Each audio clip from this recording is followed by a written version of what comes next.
After about a year Because or so, I we started would teaching never together. disclose that.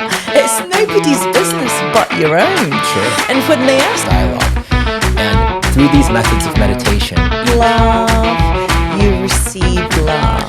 Hello, and welcome to another podcast of Dating Chronicles with Katrina.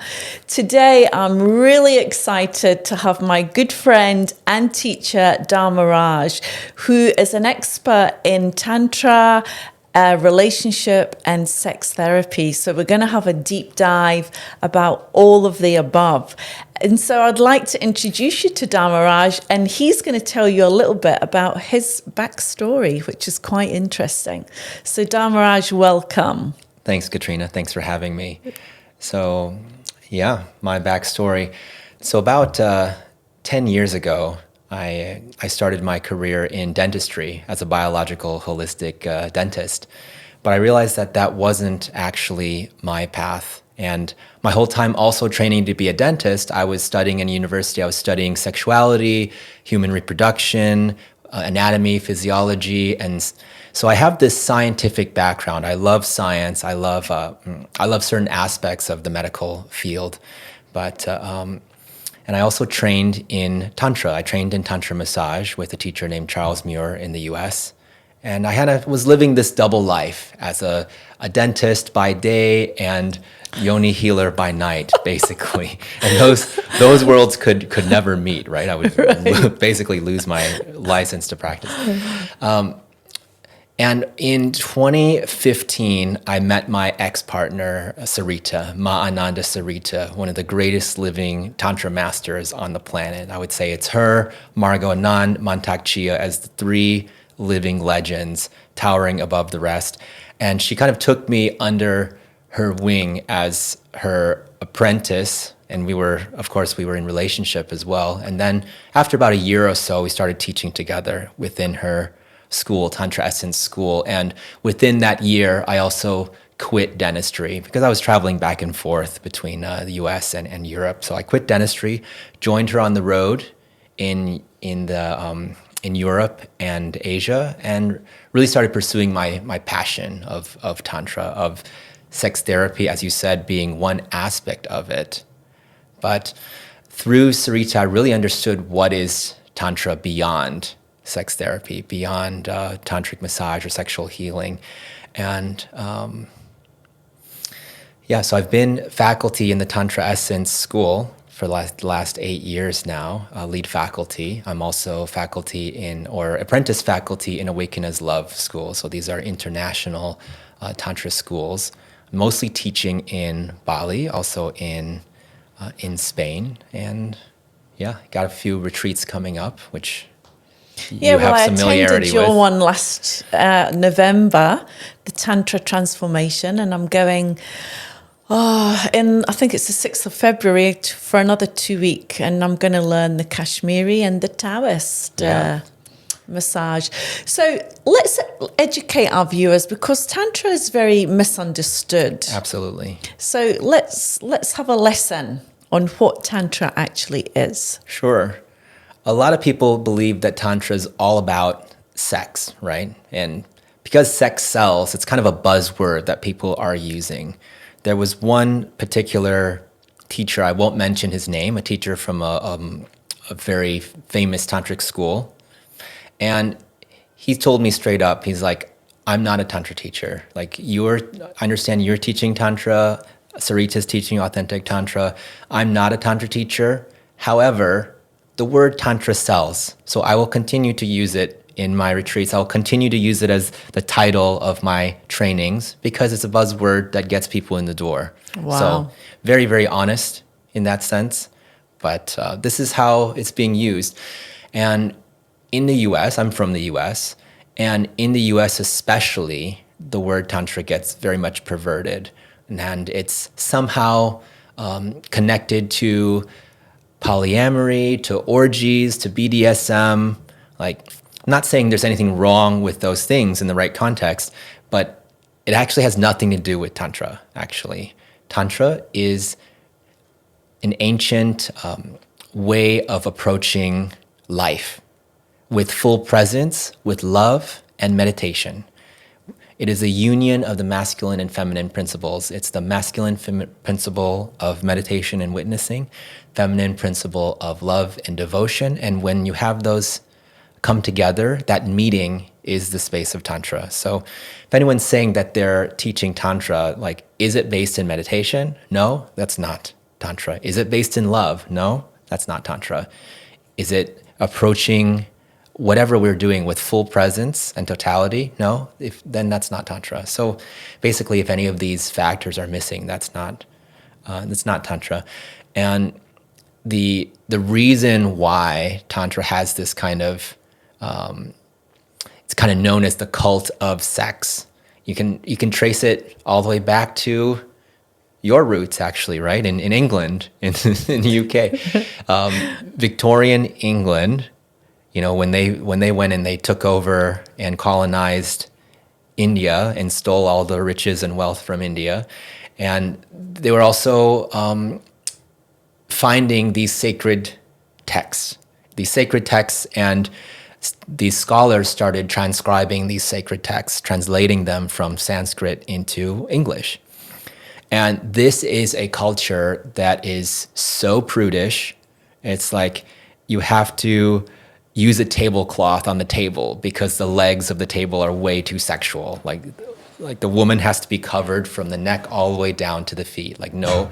So this is a culture that's so sexually repressed and prudish. So they came across one manual, one ancient tantric scripture called the Vigyan Bhairav Tantra, which is more than 5,000 years old. It's the oldest tantric scripture that we're aware of. And in this scripture, Lord Shiva is sharing with his consort Parvati. Parvati is asking questions about life, love, relationship, the world, and Lord Shiva is answering in form of sutras. A sutra is a poetic, it's a method of meditation, but he's responding. So it's a dialogue that he's having with her. He's responding to her questions through this dialogue. And through these methods of meditation, each method is a very powerful way to essentially reach enlightenment. You could take any one of those 112 methods, and if you practiced it with your full being for however long it takes, you could become fully realized. So Vipassana of Buddha, Vipassana meditation coming from Buddha, is actually a tantric meditation originating from the Vigyan Bhairav Tantra. So the reason that I bring this up is these 112 meditation methods about the senses or about the elements or about the different ways that we approach life and our Kundalini energy and our chakra system, et cetera, et cetera. And 112 methods of meditation, there's 6 sexual meditations, 6 meditations that you would do with a lover in lovemaking to reach God. That's the point. So 6 out of 112, that's like 5%, right? So Victorian English scholars are translating this text. It's like, oh my God, sexual meditations. This is the cult of sex. Right.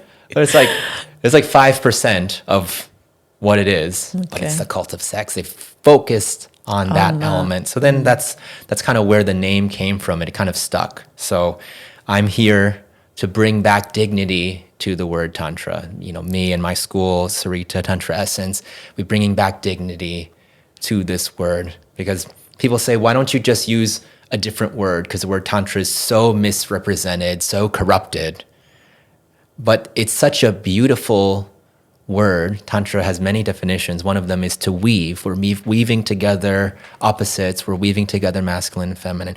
Such a beautiful word. And we're bringing dignity back to this word in the face of corruption. I mean, I have to say that in the week-long retreat that I was with you and you were teaching it, it was so amazing to experience and understand all the different ways that you can connect with another person, whether it be a man or a woman, without actually even touching them, you know. And I think it is honoring them on a soul level, for sure. And I think going on courses like that does open you up in a whole different way. I think, it's a topic that is so, we're not allowed to talk about it. Girls have to be good girls and they can't want to enjoy having sex or things like this. But I think the world is changing, and I think people are becoming much more open. I mean, the word polygamy, what is it? Polyamory. Can't even say it. That is much more widely used now, whereas before it was like something that, I guess like, when the hippies came out in the 60s, that was all the rage.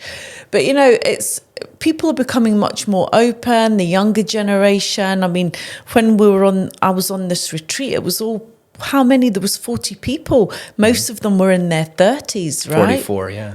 Yeah, 44 people. That's right, because it was the angel number 44, I remember, yeah. And so it was really enlightening for me, I have to say, and very, very beautiful. There was nothing,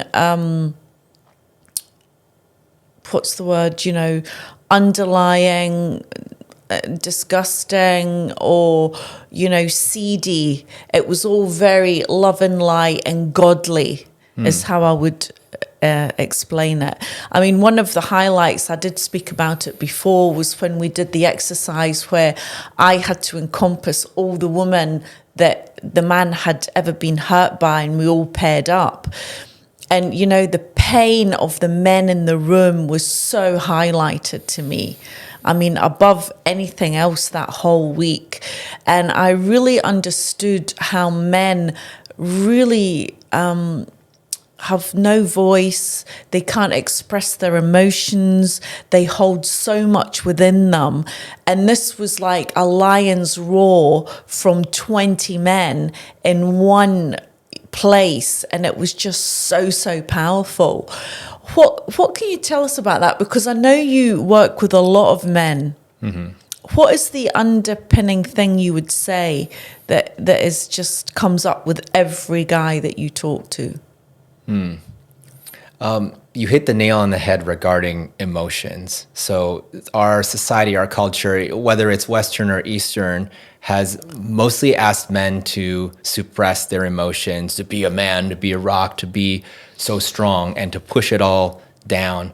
And this leads to significant issues in being able to relate with women. It's one of the major factors in premature ejaculation is the suppressed emotion, inability to express emotion. And this is one major issue with men is this topic of emotion. So I support men to be in their authentic selves, to be able to express themselves clearly through their communication and through their emotions. And there's a misconception that strength is this stoicism, is just being this pillar, this rock, like unshaken, unmoving, unfeeling. And actually, yes, that's important, and that's half of the story. That's half of our strength. And the other half is the opposite. The other half is our vulnerability. And when we can feel safe within ourselves to express ourselves vulnerably, and also be able to be in that strength and be that pillar that protects the feminine, that protects, those who need protection or those who can be harmed, the women and children or whoever, then it's this combination, this merging of opposites, this harmony of opposites. This is the true strength. This is the integrated masculine that we're really searching for. Okay, so it goes back to, within each of us is the feminine and the masculine. So you have to have the two of them at play. I think it's much more easier for a woman to do that because especially nowadays, women are very driven by the masculine. They very excel in their work, and that's all masculine energy. And I think they've gone a little bit too far, and where they've forgotten to come back into their feminine. Absolutely. Whereas with men, it's much more difficult for them to tap into the feminine side of their nature you've got the other side of the coin where the women are too masculine and then the men get emasculated and then they sit much more in their feminine, which is also not good, right? Yeah, this whole thing with masculine and feminine energy, especially in the Western world, is so mixed up. It's so confused, exactly as you're saying, right? So women, from my understanding, have proven that they can go into the workplace and be just as effective as men, right? You can be a man in the workplace. Women have understood that, for us to be empowered, we're going to go and beat men at their own game. We're going to be men, right? This is empowerment. But actually, that's really just buying into the patriarchy, which wants women to work their ass off and be in the workforce and be a cog in the machine to produce for the society, rather than, and doesn't honor women being at home, taking care of, making the house a home, taking care of the children. And that's a full-time job that's not respected nowadays. It's like, oh, is she working? She's not working? Oh, then she's not doing anything. But feminine power is not considered power in Western society, is not acknowledged, actually. Only masculine power is acknowledged, whether it's in a man or a woman. Masculine power is considered power. So this is this whole distortion, and you have a whole generation of women going out and being masculine and being men in the workplace. How's that working out for these women? It's not. Lonely. Okay, so you're financially independent. That's amazing. You've proven this. And then when we have masculine and masculine, whether it's a man and a woman, a man and a man, a woman and a woman, there needs to be polarity. So when you have a masculine woman and a masculine man, that's like two rocks. I always say, if you can be the boss woman at work. There's nothing wrong with that. It's good to be independent. Sure. But when you come home, you've got to hang your balls up on the front door, go in and remember who you are, which is a woman. Because two men at home is just going to create a war. There's never going to be harmony in the home. As you say, we need polarity of the masculine and the feminine. I mean, I have never bought into the feminist movement. I just thought that was ridiculous. I was brought up with a father that was a true gentleman. He was a man. He was the provider. And I think, it's coming full circle again, where we'll have all this masculinity in women. But I think there's more people now talking about, listen, the woman has to be the feminine, the man has to be the masculine. And that's where you're going to come into unity. It's not going to work any other way. I believe that these masculine women that go with feminized men, eventually they are going to resent that, because it's not genetically how we were made to be, and I will have that argument all day long. I mean, I did a talk a few weeks back, and there was about 60 people in the room, and it was a singles thing. And I was talking about this exact topic, the masculine and the feminine, and there was a lot of women that were pushing back on it. It's hard to look in the mirror sometimes. Incredible. Yeah, really. I mean, wow. But I think we do have to come back into the feminine, because that is the true power of a woman. Absolutely. So I live in Asia. I live in Bali, and I've spent a lot of time in Thailand. I spent a lot of time in Asia. And there's a new phenomenon called the passport bros, where... Oh, I've heard this. Yeah. Where masculine men in the Western world are tired of these overly masculinized women who expect so much from them that they going to Philippines or Thailand or Eastern Europe or Bali or wherever and meeting like feminine Asian or Eastern European or Latin women. So they're leaving the US or Australia or UK or Germany or wherever and going to these places. So a lot of women are really upset. It's like, oh, you're going to these places where the women are uneducated and they don't speak English. And there's plenty of people from, like, for example, from Philippines, plenty of women were like, fuck you. We are educated. We speak perfect English. And who are you to denigrate us just because we are feminine women and your men prefer us?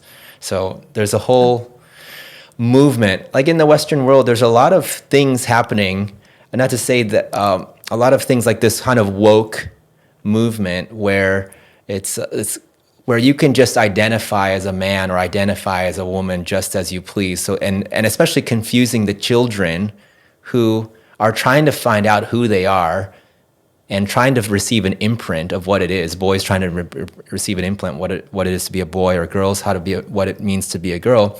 And instead they're told you can be whatever you want to be.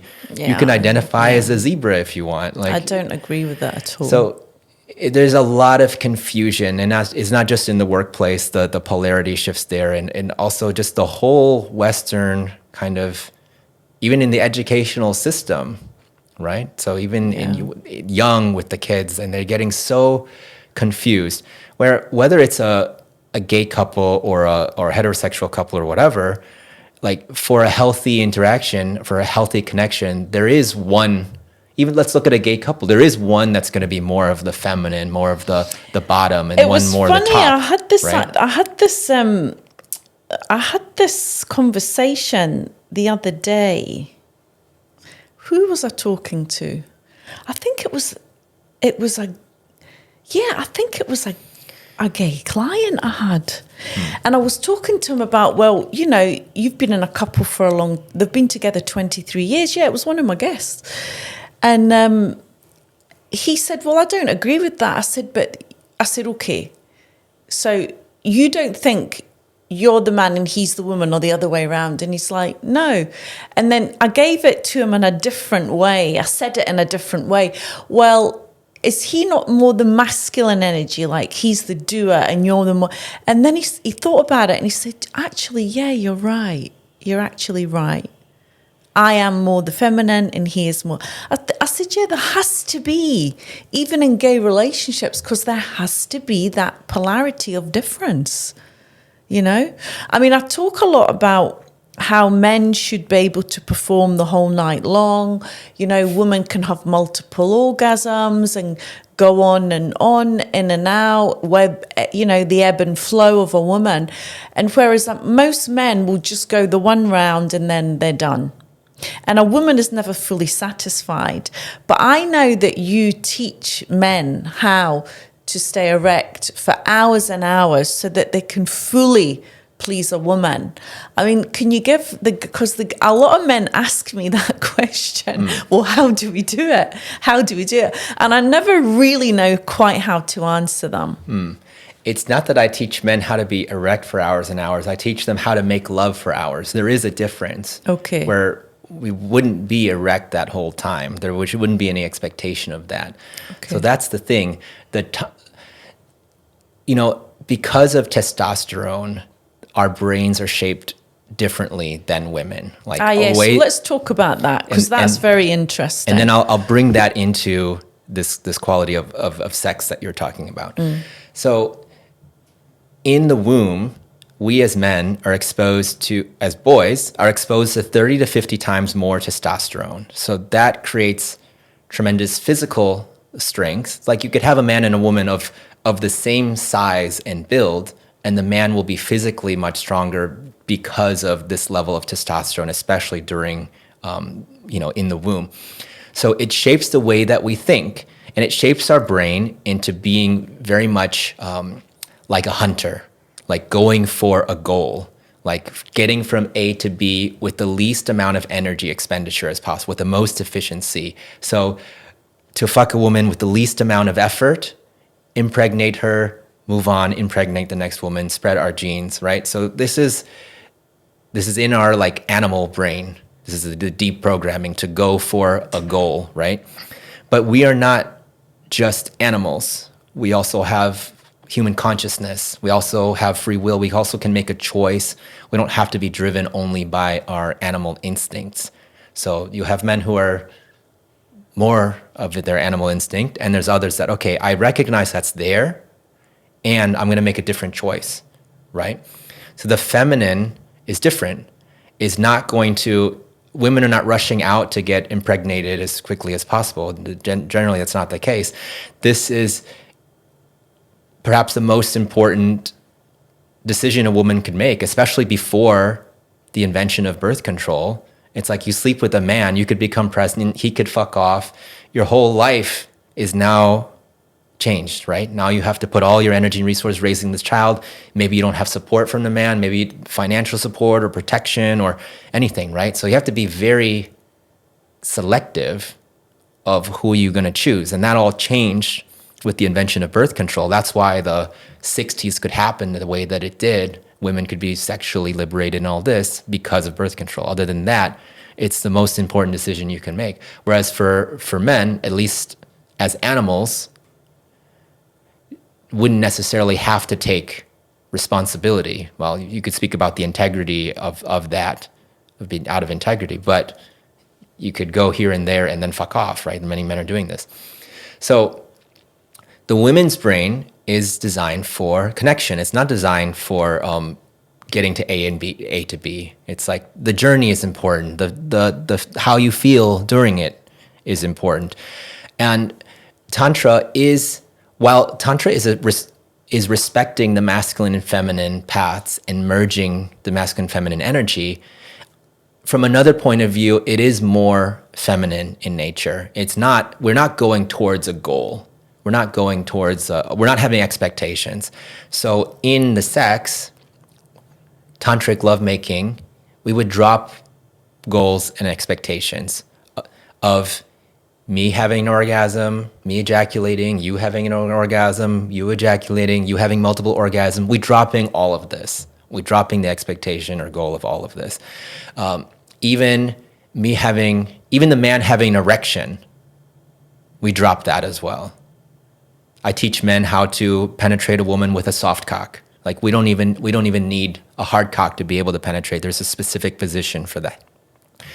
But you can make love with or without erection, with or without orgasm, with or without ejaculation. So it's deconditioning ourselves to like sex is supposed to be a specific way. Then we kiss, and then you touch the breasts, and then the clothes come off, and then you have oral sex, and then you do the missionary position, and then you're in. Oh my God. And I mean, I have to say, I'm sorry, but most men are pretty basic. I mean, there's a lot of men that just, when I started learning about Tantra, I understood that it was just so expansive to what the average person understands, even understanding their own body and what they're capable of. I mean, we can far outride that by, millions compared to what we do on a daily basis. And I think the younger you can learn about this, the more fulfilling your life will be, because ultimately what happens is when you're having these mind-blowing experiences, it creates abundance in your life, because then you're vibrating at a higher consciousness, which in turn, when you're happy, you're in bliss, you're euphoric, then you create very, very easily out of that. And I think that's what people need to understand, as you're saying. So sorry to interrupt. Go on. Thanks for sharing. It is this beautiful, abundant state, and we're so radiant when we're having fulfilling lovemaking that attracts so much into our lives. So when I'm doing, for example, sex therapy, which I'm not actually having sex with my clients, obviously, but I'm doing tantric massage, for example, yoni healing, and working with G-spot and cervix. And what this can do is it opens up all your energy channels. And then a lot of times these women start attracting the men into their lives, or they start attracting abundance in their careers. Like it's all related. And sexual energy is one of the strongest energies we have. And energy is energy. And money is also energy. It's life force energy. Life force energy. And energy attracts energy. So I want to come back to what I was saying before about the sex, is that, like you're saying, most men are pretty basic, and most women as well. I couldn't even say it's people's fault, because we are not educated in the school system. most people get their education from porn, which is basically exactly the opposite of what is realistic and what we should do. Yes. Please explain about why porn is not good. Well, it's so unrealistic. There's many things about it.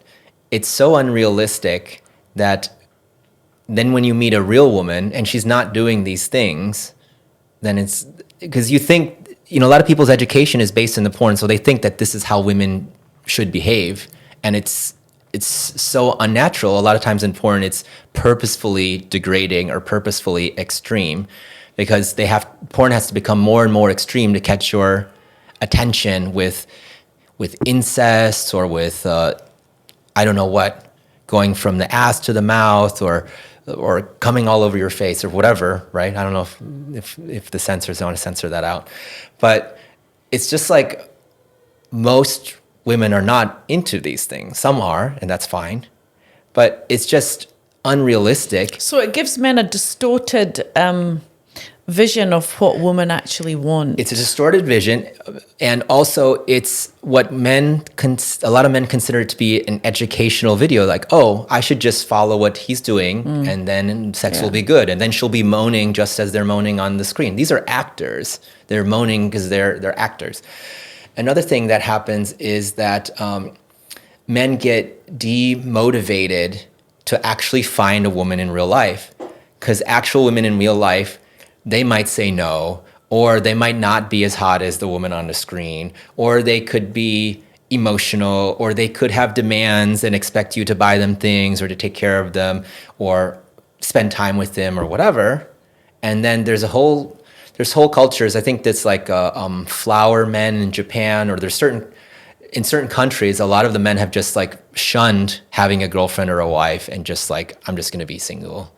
And then they have their porn or their sex dolls, or maybe they're just celibate or whatever. It's just too much to deal with. So that can cause like the collapse of the whole society, right? When who's going to make the babies at that point? And I think with AI, making everything look so realistic when it's not, I think there's a big, big danger there also. Right? Like there's like sex robots that are super realistic. There's also now something called deep fakes where they could put anyone's face onto, let's say, a porn star without their consent. And then you could be watching the porn of fucking like the actual person in real life that you wanted to fuck. So, oh my God. Or the actress that would be unattainable. I watched a documentary once on, they were making these sex dolls and each one was $10,000 and it was made to your spec. Yep. Whatever you wanted it to look like. And they looked super real. And then this girl had sex with one of them and she said it just felt so real. Yeah. So real. And will continue to get more real. Yeah. Which is, I think, very scary. And we're just losing that human connection every which way you turn. Dating apps. And I think that's why there's so many single people, because you just keep scrolling. Or there might be somebody better. On to the next one. And just like I found when I did the 15 dates in 15 days, men just were not making an effort. And I was astounded at that. I think it goes both ways with not making the effort, because you can just swipe and have like 100 dates with, in the past, before, let's say, the internet, before mobile phones, before dating apps, then you might have been limited to whoever was in your city or whoever's in your town. And if you were... That's true, yeah. If you were an average guy, you could meet an average girl and live happily ever after.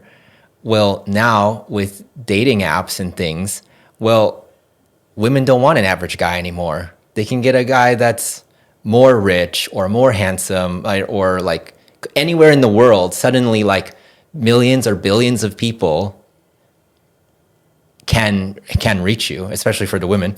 So the standards, and standards isn't even the right word. The expectations from women have become much higher, because now There's unrealistic, right? I think. You can go on YouTube and watch so many videos of people telling women, like, what are your minimum requirements? He's got to be 6 foot. He's got to make like $200,000 a year or more. He's got to be this or that. And beauty has now become a commodity that is has a price on it. Or not. Beauty and social standing, wealth, all this, height. Like, and they ask these women, like, what percentage of the population do you think are these criteria that you've described? Yeah, it's 6 very foot tall, low. 6 200,000. Yeah, it's not much. And these women are like, yeah, maybe 20% of the men. And they're like, no, you've described like 1% of the men like in the circulation right now. So, and then they're wondering, well, why am I single? Well, you're expecting something that almost doesn't exist. And if you're among the hottest women or the hottest men or the most social standing, then you can reach that. But for the average man or the average woman, this is who thinks that this is a reality, that you can reach that. It's not so much. So there's something being talked about right now among the male community of hoflation. Hoflation meaning that nowadays, it's controversial. I don't mind to be controversial. It's not saying that I believe in this. I'm just sharing that nowadays that men have to work 10 times harder to attract a woman who's 10 times worse than his grandmother in terms of her beauty, in terms of her ideals. I think what's happened with social media is that an average girl who's maybe a 5 out of 10 now thinks she's an 8 out of 10 or a 9 out of 10. Exactly. Because of all the filters they use and all of the rest of it, and then I've just never really understood that, because when you've got to meet that person in real life, then you're going to get a shock. Right, absolutely. So it's like, why are you trying to be somebody you're not? And in real life, people are going to see that. Another thing I think men are very guilty of is putting up pictures from years gone by. Everyone does this, women as well. I don't. I always put you don't recent need to. Pictures. They're beautiful. But, there's a lot of, I've met men and they'll have pictures up from 10 years previous, and then you meet them and you think, why? Why do you do this? If I've got to meet you in person, then it's just not a very nice surprise. Mm-hmm. So, I think the whole world is distorted, and I think it's really, really difficult to meet people these days. Very difficult, very difficult.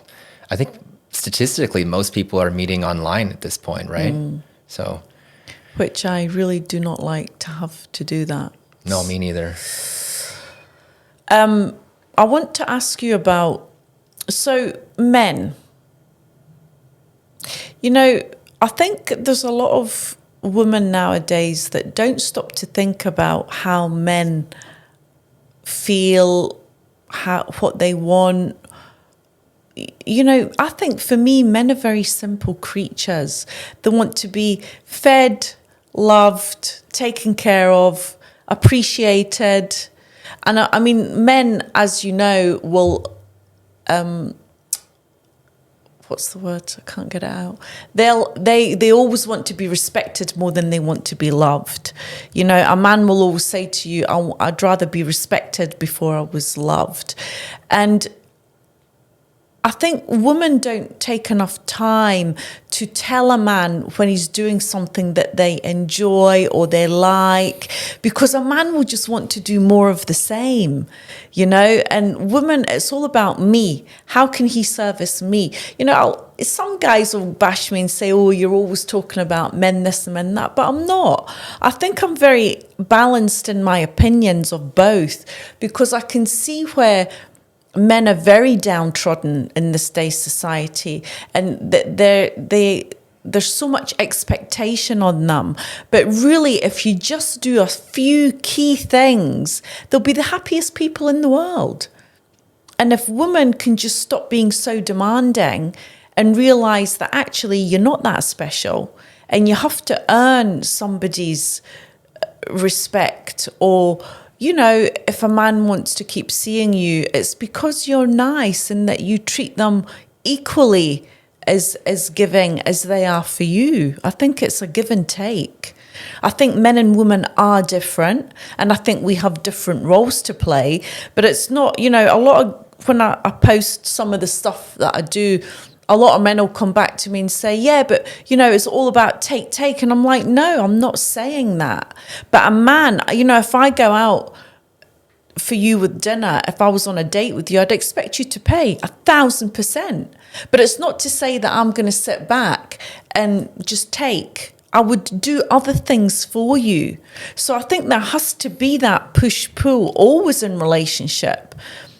And where a lot of these younger women especially will just expect to be given, and they don't want to give anything back in return. I mean, I was speaking to one of my friends the other day who's 35 years old, and, he'll send me these screenshots of these women, and are you sending me a taxi? And he'll say, well, what are you going to do for me? Nothing. And he's not even met the girl yet. So it's like, well, that's wrong. I don't agree with that. It's like you have to earn somebody's, to be mannerable to you, to be polite, to want to do things for you. You have to earn that place. You can't just be automatically given because you might be attractive. Beauty is in the eyes of the beholder. What you might find attractive, I might not. So it's all, what's the word? Subjective. Absolutely. I mean, what would you say, being a man, what is it men really want? We want to be valued and appreciated for what we do for you. We want to provide and protect and be acknowledged and appreciated for that. Absolutely. So, and this is also verbally. We also want to be acknowledged for when we try and don't succeed. Because one of my teachers, her name is Alison Armstrong. I highly recommend everyone to read the Queen's Code. Oh yes, I've heard about this book. I haven't read it though. And then the next step after that is her Understanding Men online course. But she really went on our journey for, I don't know how long, 20 years, to understand the male psyche and understand how we function. And what she discovered was that many of us, we want to provide and protect. The men want to provide and protect for the women. However, the women continue to emasculate the man. So instead of protecting her from the outside world, he's protecting himself from her. Yeah, amazing. And she has this phrase that women nowadays, modern Western women, are turning princes into frogs. You're taking these great men and emasculating them to the point where then you're like, oh, where are the good men? Well, he used to be there. Now what have you done with him? But so one of the steps is understanding how men think, and then learning how to collaborate and co-create together and not emasculate. And this emasculation is coming from, well, men are physically stronger because of testosterone. Physically, we could be dangerous and overpower and rape or abuse or whatever, right? So then the feminine psyche is like, okay, we have to bring him down, cut him down with our words so that he will be disempowered. Well, you're cutting down your own man who's supposed to be protecting you from others. So that's not a winning strategy, actually.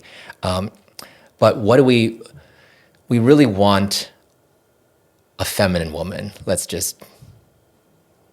You ask almost any man, any heterosexual man, it's like, we just want a feminine. So what is a feminine woman? A feminine woman, so she could still be effective and powerful in the workplace, not taken away from that. But in his presence, she allows him to take the lead. She allows him to be the masculine. So, us opening the door for you or buying you dinner is not because you can't provide for yourself or because you can't. I've never understood that. Women that say, I can open my own door or I can pay for my own meal. And it's like, I mean, I get it. What? Yeah, but you don't want a man to do that? It's about being a man, as you said. It's about feeling protected and taken care of as a woman. Sure. But there's a lot of women nowadays that are like, no, I'll pay my own meal. I don't need anything from him. And it's like, but that's not the point. Yeah, I don't want to provide for any woman who can't provide for herself, actually. But I do it because I want to feel like a man. I want to feel like I have a purpose. And when the woman says, no, I don't, I'll pay for myself, I usually don't go on a second date with this woman. But because it really foreshadows how the relationship's going to be, where she is being her own man. She is the masculine for herself. Exactly. And then we as men feel like, well, there's no place for us. Exactly. We have no purpose. Yeah. We're not appreciated for our effort. We're not appreciated for being a man. So we're very happy a man who's in touch with his masculinity is very happy to provide. And I don't mean provide from a sense of expectation, meaning why aren't you sending me a taxi, or like, why aren't you paying for this? No, that's a huge turnoff. But from a place of appreciation, I mean, I was talking to my friend Laura Bird, who's an amazing healer and teacher. And, she was saying that the man has to be the container for you. 100%. To hold you and be the container so you feel safe. And when a woman feels safe in the masculine presence, it allows her to be truly who she is and to create on a whole other level of being. I always say that a man will look at you and think to himself, well, what can I give this woman that she can't give herself? And if the answer is nothing, he'll walk away. Sure. It's that simple. But there's so many women in today's society that just don't get that at all. We have an epidemic of loneliness, right? Of lonely women and lonely men. Yeah. And I think we're at a point where we have to come back to basics as there are more and more people talking about this subject and understanding the difference between the masculine and the feminine, because it got so drilled into us about feminism and women, equal rights and all this, but we are not the same. We weren't genetically made the same for a reason. Yeah, absolutely. And we have to remember that reason. And that's all. It's not saying, I mean, I work in all these high-end places and resorts and stuff. And obviously they're all wealthy people, and you will always see the woman supporting her man.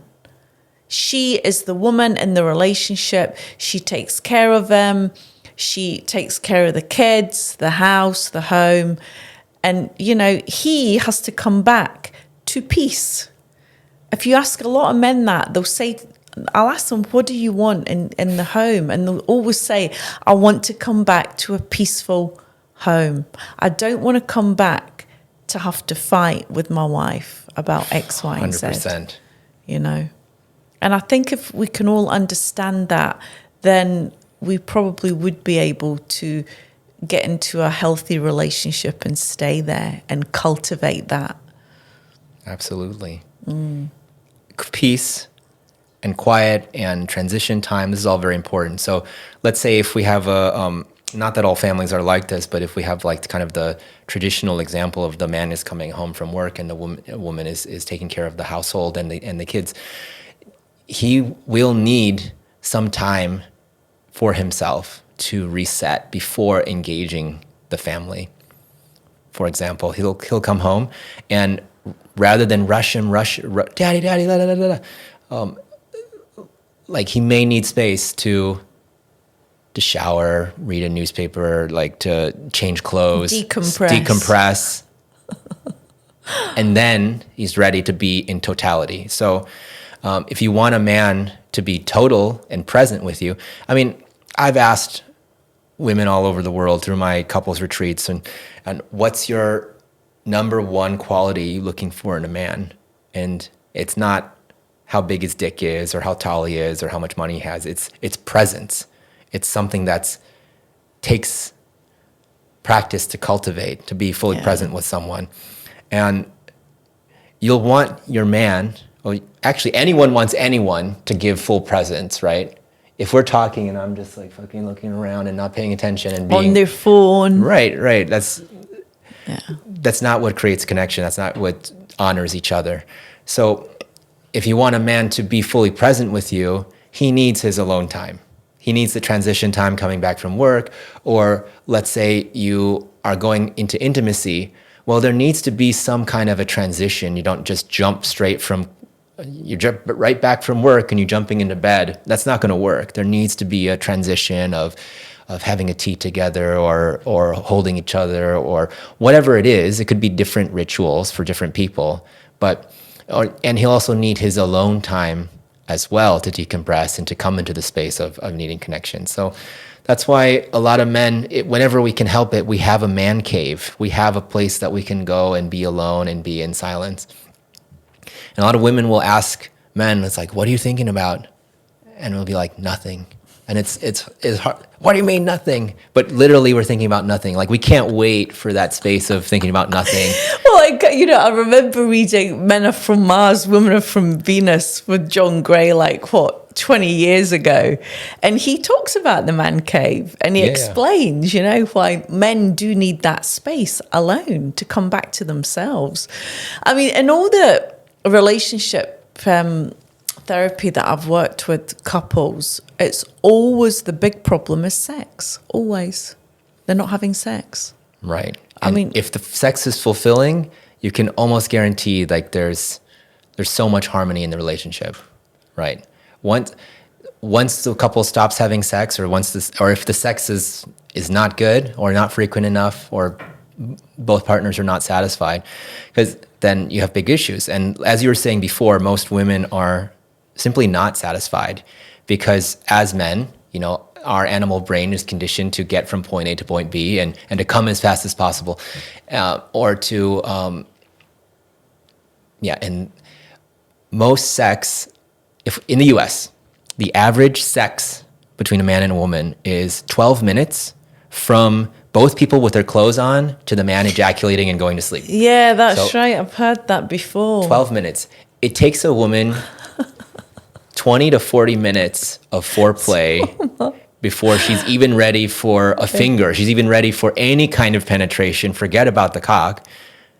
So if it takes a woman 20 to 40 minutes and then the man's done after 12 minutes, and then the women are saying that, oh, there's something wrong with me. I'm not having orgasms. I must be broken.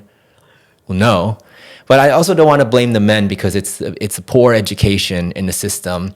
But once we know that there's another way, once we know that we didn't receive the education we should have, then there's no more excuse after that point. Then it's time to come to a tantra retreat. It's time to study. In Tantra Essence, we have the Master Lover online course. Come to Tantra Transformation, Soulmate Training, whatever, different courses that I teach. But there's not an excuse once you know that there's something else. But before then there's the ignorance that's there. You didn't get educated. We don't blame you for that. But once you know, it's time to get educated. Yeah. What would you say, is there one couple that stands out to you that ever came on one of your retreats that had this massive transformation? I could say one couple through the soulmate training, and we teach the couples, okay, now we're going to make love for 2 hours. So you're going to go to the bedroom and practice this and come back. And one couple is like, but we've never had sex more than 3 minutes. 2 hours, that sounds like, oh my God, totally impossible. That level of a jump is absolutely impossible. And we're just follow the method, and every single couple, including them, 2 hours. But it's not 2 hours of pounding away. It's 2 hours of what you were talking about earlier, this ebb and flow, these peaks and valleys. Sometimes the man is erect, sometimes not. Sometimes you're penetrating, sometimes not. It's about love on a much deeper level. Sure. It's intimacy. Sure. Intimacy. And I think that word is far more powerful than using the word sex. I think if you can be truly intimate with your partner, and it starts with communication, if you can just drop the veil and be totally honest from the pit of your stomach, which, as I understand it, working with couples and, women and, some men that I have, they're not honest with their partners. Their partners don't truly know who they are at a core level. And I think that's what you have to do first and foremost. And I think that can build a super solid foundation for a very long-lasting, beautiful relationship. Absolutely. And, there's another distortion with porn that you just reminded me of that I want to bring up again, is that when men are watching a lot of porn where it's like very graphic and it's very taboo and it's very extreme, and then he thinks that he wants to be with a really like conservative, good values woman with a low body, with a low body count. Oh God, let's talk about that. And then he's bored, because this is not all the crazy shit that is in porn. You have like a normal woman who's doing more normal things. So then it creates kind of an incompatibility. So the more that we watch porn, the less compatible we are with a conservative woman with conservative values. Then we'd be looking for a more promiscuous woman, or we have the conservative wife at home, but we're so bored, then you go off with the prostitutes who will do all the crazy shit that you see in porn. And the prostitutes will be the only one that sees the man who he really is. And the wife will get the basic him. Not even the basic him. It's like, it's not even him. It's a facade where he can be himself with the prostitutes and not himself with the wife, for example. But if he only understood that if he could have that conversation with his wife, he might be surprised at what she actually comes up with. And I think, potentially, if you're not going to be brutally honest in your relationship, it's just not going to set the distance. It's not. I mean, and a lot of the podcasts that I watch on relationships and sex, they're all talking about this body count. I'd never heard of this word up until about a year ago. And, these guys are saying, yeah, well, I want a woman with a low body count. I'm like, what is this BS, I mean, what do you say about that? Yeah. So for those who are less initiated, body count is just the number of sexual partners that we've had, the number of people we've had sex with. Mm-hmm. And there's this thing where men are the shit for having a high body count, exactly. Right? And then these same men are looking for low body count women. So this is what I was just talking about with the sex and with the porn and the prostitutes. It's that there's this incompatibility. Man with a high body count with woman with a low body count, that doesn't actually work. So what could work is a man with a high body count with a woman with a high body count, or a man with a low body count with a woman with a low body count. It's more compatible. I mean, I think it's like there's limits. I mean, I would not want to be with a man that didn't have a high body count, because then he's experienced and then he knows what he wants. Sure. And he could probably teach me a thing or two. I wouldn't want a guy that was naive like that hadn't been with a lot of women. That wouldn't appeal to me personally. Sure. And then, you don't want a woman with a high body count that's sleeping with a different guy every night. No. But, if she's had many relationships in her life, then that's a different story. I think each to their own, but I really disagree with this, if a woman's had a high body count, I'd never marry a woman. Well, first of all, how are you going to know? Because I would never disclose that. It's nobody's business but your own. Sure. And when they ask these girls on these podcasts, how many men have you slept with? And they tell you, it's like, why would you even say a number? It's nobody's business. So I find this really a strange phenomenon in this day and age. Some people or some women feel that it's empowering that they can go out and have a lot of sexual partners. So there was one, I don't know if it was the Whatever podcast or some other podcast, some woman went on and said that she had 365 partners in the last year. And then she said that she wanted to stop that and find a man to marry, and nobody wanted to marry her, and she was wondering why. So this is the thing with the body count. And high body count is, everyone has their own perception of that, right? For one person, high is more than 10. Another person, high is more than like 100. Yeah. So that means something different. So high is implying that's higher than you would want in a partner. So No one would choose. So it's subjective again. It's then, completely right? subjective. Right. Like it doesn't matter for me, like my partner's body count. But if she came and said, "Oh, I fucked 10,000 men," I might be like, "Okay, that's a high body count." That might be like, maybe I don't want to wife her, you know?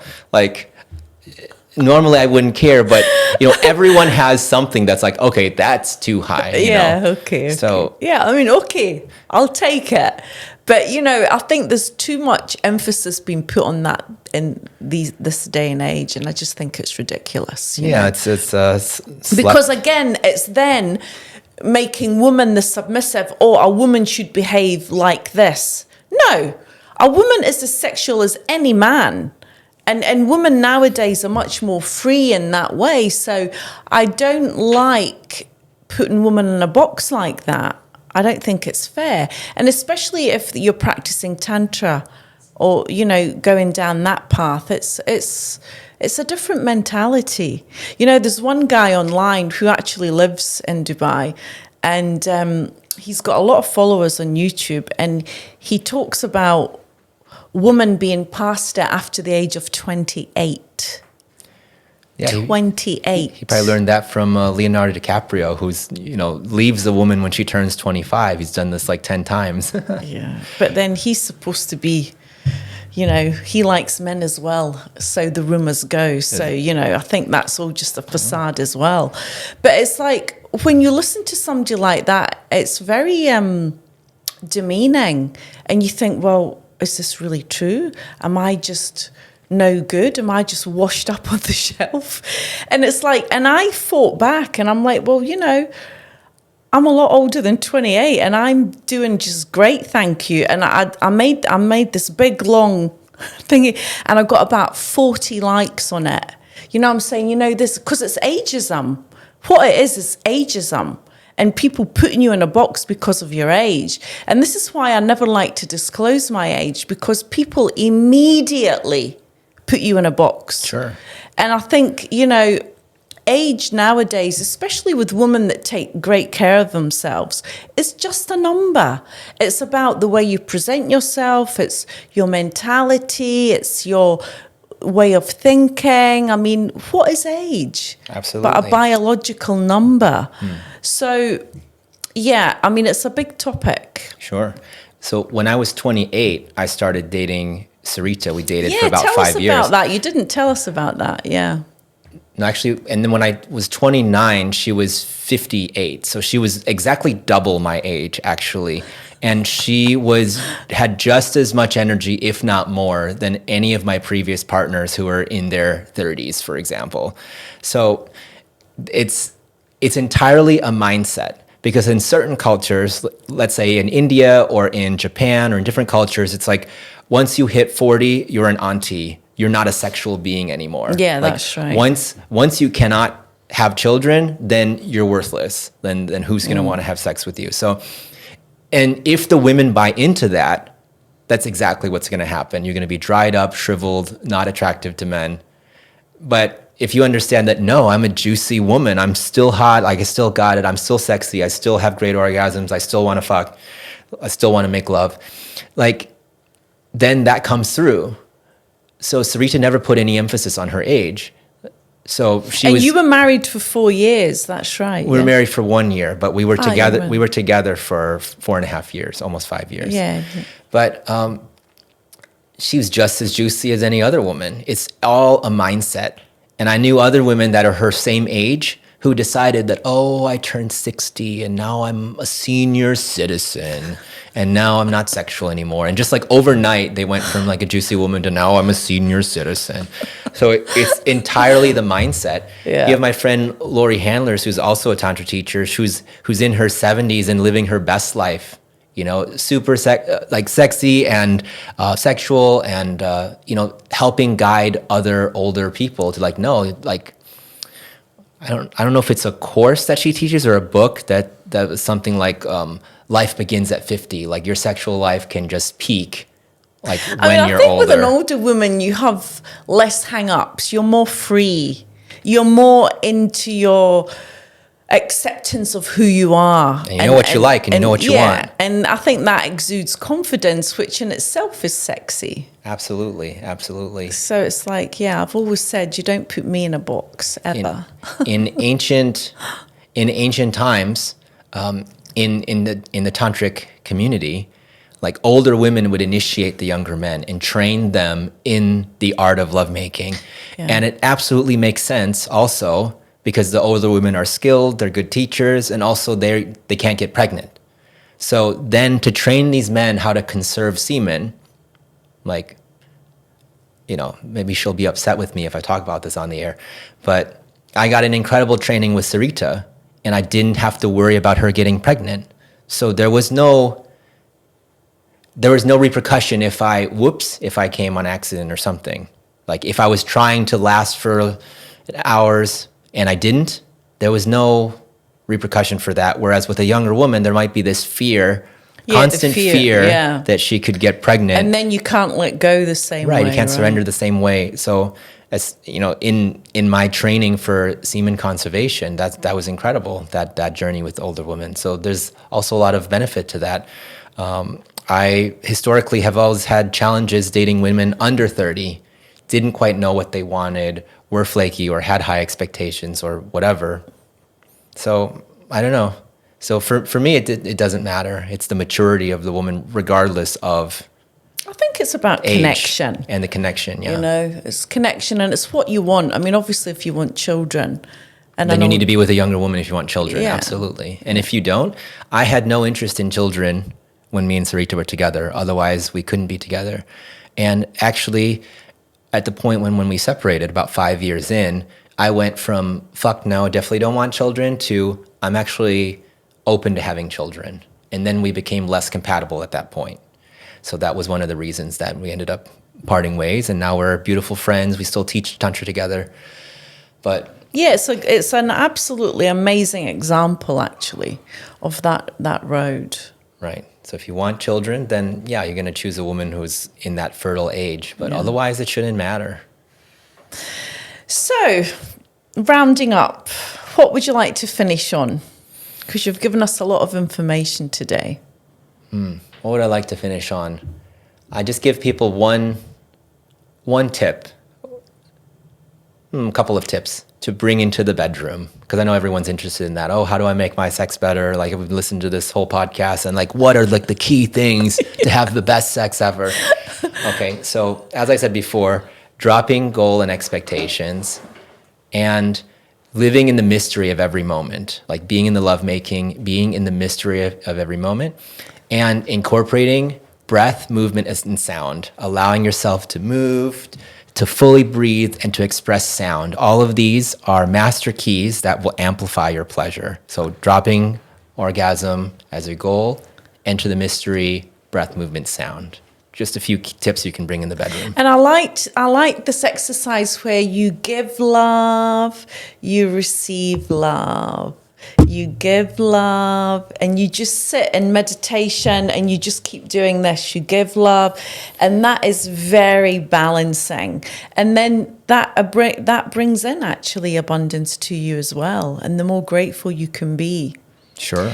So thank you. I'm so grateful that you're here in Dubai and that we've been able to do this podcast, because I've been waiting for you to come. And I just got back from the Maldives, so the timing is perfect. So thank you very much. And viewers, I hope you've enjoyed Dharmaraj. It's a pleasure to have had him here and to educate us on intimacy, relationships, and how we can be better. So until next time, take care. Thanks. See ya.